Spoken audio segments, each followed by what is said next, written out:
Your brain is the most powerful weapon in the world. Once you put away your phones and your computers and all that we have nowadays, yeah, it's great.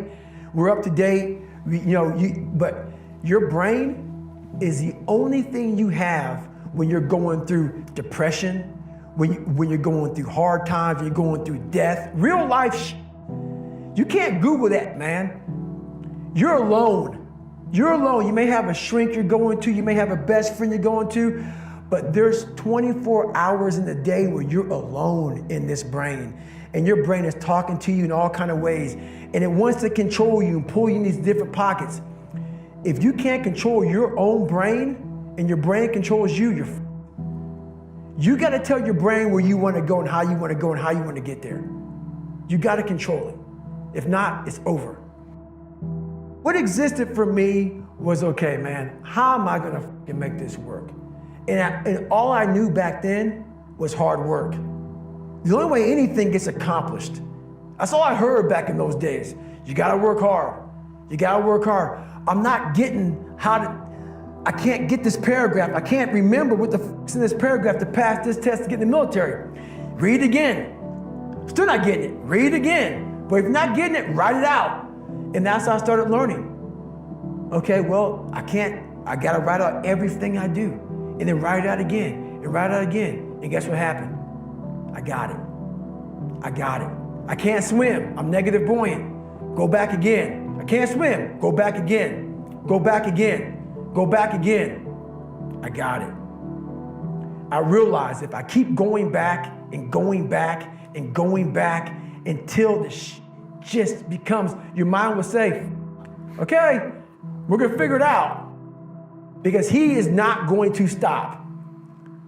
It's not like I'm gonna try one more time. No, it's just like alarm clock goes off, boom, we're going back. I can't read right, we're going back. I gave myself no way out, and my mind realized that. They said, okay, we're gonna adapt and overcome now. Like a lot of people say, trying hard. Your mind knows, man. It knows this guy's bull. Me, man, this guy's lying. There's no truth behind it. When I was in Navy SEAL training, people go, how were you there for 18 months? The program was only 6 months long. You were in 3 hell weeks in 1 year. No one's ever done that. How did you do that? I talk about the new norm. When I lived in a $7 a month place when I was growing up for a short period of time, I loved it. I didn't know any different. That was my norm. Once we moved out of that place, we moved to a $236 a month place. I was like, I never want to go back to that little piece of shit. But if you go back to that $7 a month place and you realize this is where I live, this is all I got, your mind says, roger that, this is home. So when I was going through Navy SEAL training for 18 months and going back through all the hard parts over and over again, I told myself after the first time, I knew it was gonna be a long journey there. My body was breaking down. It was just how it was going on. I said, you know what? This is my new norm. So my mind said, it's like going to work. Like you go to work, you put your suit and tie on. I go into suffering every day. Every day, suffering, being broken, duct taping my feet up, stress fractures, shin splints, being broken. This is my new norm. And your mind says, if we're not broken, this ain't normal. We gotta be broken. So then your mind starts to get tougher and tougher and more callous. People go, how did you run on broken feet?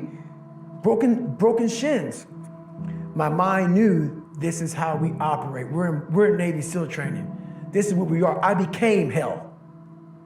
And that became my new norm. I gave myself no way out. There was nothing outside these walls of hell. Nothing. I love God, but for a short period of time, I became the devil because that was hell. I became the boss, the owner, the CEO of Navy SEAL training. That was my mindset. And that's how you get through things. You immerse yourself in wherever it is, and you become that. You become that and give yourself no way out. When I was 297 pounds and I was fat as hell trying to be a Navy SEAL, the scariest thing in the world to me, even to this day, was that could have been the rest of my life. I thought then I was trying hard. That's the scariest thing in the world. I thought then 297-pound, working for Ecolab, spraying for cockroaches, making $1,000 a month. I thought that was me at my 100% potential. Come to find out, a few years later, I wasn't anywhere near that. 106 pounds less, graduated Navy SEAL training, went on to do all these other things. Looking back on that, that was me trying hard. That's why people gotta understand, what is in us, we have no idea until we start trying hard. And I mean really trying hard, where you're obsessed with, hey, this is my new norm. My new norm is that, wow, this isn't always fun. It's not always meant to be fun. And that's when you know you're trying hard. People hear my story and think this guy is sadistic. I realized how the brain works. I figured out how the brain works. I'm a scared kid, and that's what gives me so much power. I had no foundation, and I built this off of just researching the mind. The feeling you get is basically invincibility. You realize that you can't do it all the time. When you need to do it, I know I can go to a place that I can live in. And when you know that you can run on broken legs, and you can do certain things that a lot of people can do, but they're not willing to do, this power, this sympathetic nervous system of fight or flight, and you're fighting, it gives you this charge of energy of when you're sitting there at 3:30, 4 o'clock in the morning, and you're duct taping your feet up because they're broken, and you're doing it by yourself, and you're going through arguably one of the hardest training in the world. And these guys, most of them are healthy, and you're going through it broken, and you're already at a disadvantage, but you're still there. You can feed into that and tap into that for a lot of power. But if you look at it, well, I'm broken, man. I'm not gonna make it. But if you look at it as, man, I'm broken and I'm still here. And I'm fighting, and I'm gonna find a way to get through this, because I have no other place to go. It gives you a lot of power. When things start to suck really, really bad, my brain, and a lot of people's brain, they don't go to your dad beating you up. Your brain says, we gotta get the out of here. This is miserable. So anger goes away a lot of times when you're suffering, because your brain just says, we gotta run, we gotta go.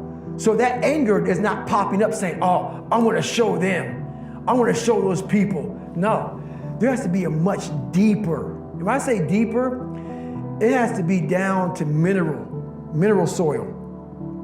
It has to be down to that nice mineral soil where nothing can burn. You can't burn dirt. So it has to be down that low, that literally is something in you that's at the core of your soul. But you don't find it unless you spend a lot of time with what you want to be in life. I can't give that to you. Right. You can't give it to somebody. When you find your true passion in life, and my passion for me was like, oh, I want to be, I don't give a Navy SEALs, Army, I don't give a shit. I want to serve my country. I want to be someone that I'm proud of. I want to look at myself in the mirror because I was so disappointed. That accountability mirror I talk about, I was so disappointed in what I saw every day. I wanted everybody to love David Goggins. And a lot of people did. I didn't love myself. But I knew a lot of us want to find peace first. So people say, man, you always talk about this suffering and pain and I'm at peace right now because I went through that. Right? You don't find peace first. If you do, Merry Christmas. More power to you. More power to you.